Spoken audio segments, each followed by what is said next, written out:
Before tanks thundered, before trains screamed across continents, there was a sound far older, far heavier. The rhythmic strike of iron-shod sandals against stone. Imagine a city that doesn't stand still, but moves. Kitchens smoking at dawn, merchants selling bread and wine in the dust of the road, engineers hauling tools, medics treating wounds while walking, tens of thousands moving as one. This was the March of Rome, a serpent of men, beasts, and steel, an empire carried on its own back. The Roman march was not just an army on the move, it was a doctrine, a choreography of survival, refined over centuries. The historian Polybius called it a moving wall of flesh. Vegetius warned that formation mattered more than bravery in battle. And he was right. For if the legion could not move as one, it could not conquer. At its core were the legionaries, 13,000 trained citizens of Rome. Each carried his own world, armor, shield, weapons, rations, stakes for building forts, even cooking pots. They were nicknamed Marius's mules after Gaius Marius reformed the army, making soldiers beasts of burden as well as killers. Beside them marched auxiliaries, 5,000 to 6,000 non-Romans, Numidian cavalry, Syrian archers, Iberian slingers, Germanic infantry, men who bled for Rome not as citizens, but as outsiders promised pay, plunder, and, if they lived long enough, citizenship. Behind them followed 3,000 to 4,000 servants, slaves, cooks, and blacksmiths. Then the mules, up to 5,000 of them, laden with rations, tools, even disassembled siege engines. Altogether, nearly 30,000 living beings, men, horses, oxen, carts, and animals, moving together in one column. The march began in darkness, between 3 and 4 in the morning when the world was still asleep. The first sound wasn't a war horn, it was hooves. The speculators, Rome's eyes and ears, rode ahead to scout rivers, forests, and villages. Back at camp, the cornu sounded. 8 men per tent, each contubernium, rose silently, taking down their leather shelter, strapping sandals, tightening belts. Every soldier checked his javelins, gladius, and shield. He carried 20 to 30 kilos of weight, enough to crush a modern recruit, but there were no wagons for personal gear. Rome had no sympathy for weakness. And then it began. No singing, no shouting, no laughter. A Roman marched in silence. The enemy was not to know Rome was coming until it was too late.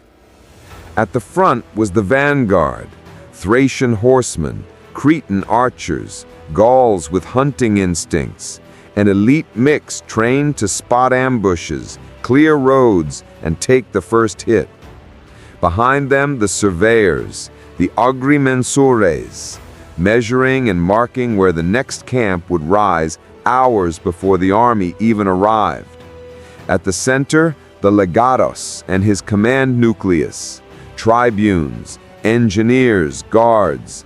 Orders flowed from here like blood through veins, carried by horse messengers.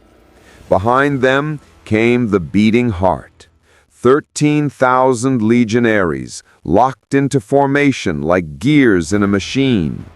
Veterans up front to set the pace, recruits hidden in the middle, troublemakers forced to march at the rear where centurions' eyes never left them.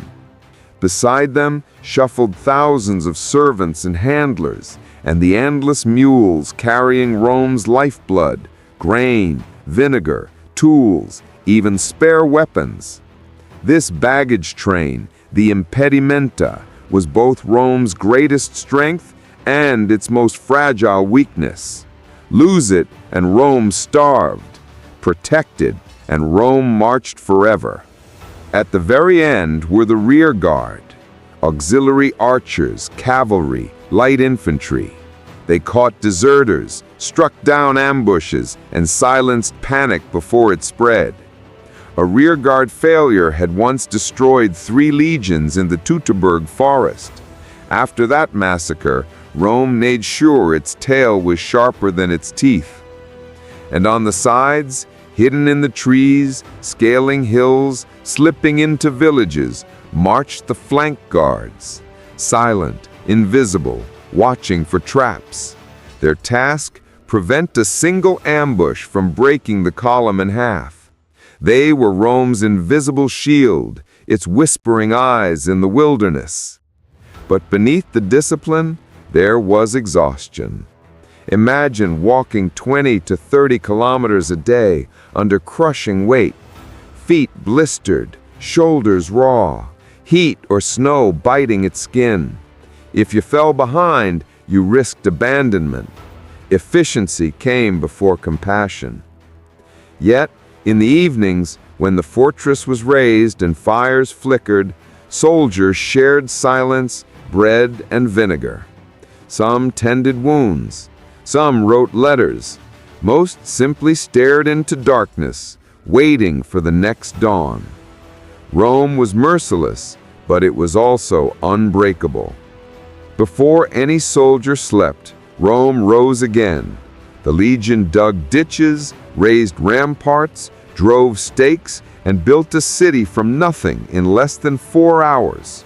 4 gates, watchtowers, organized streets, officers' tents, storehouses, even latrines.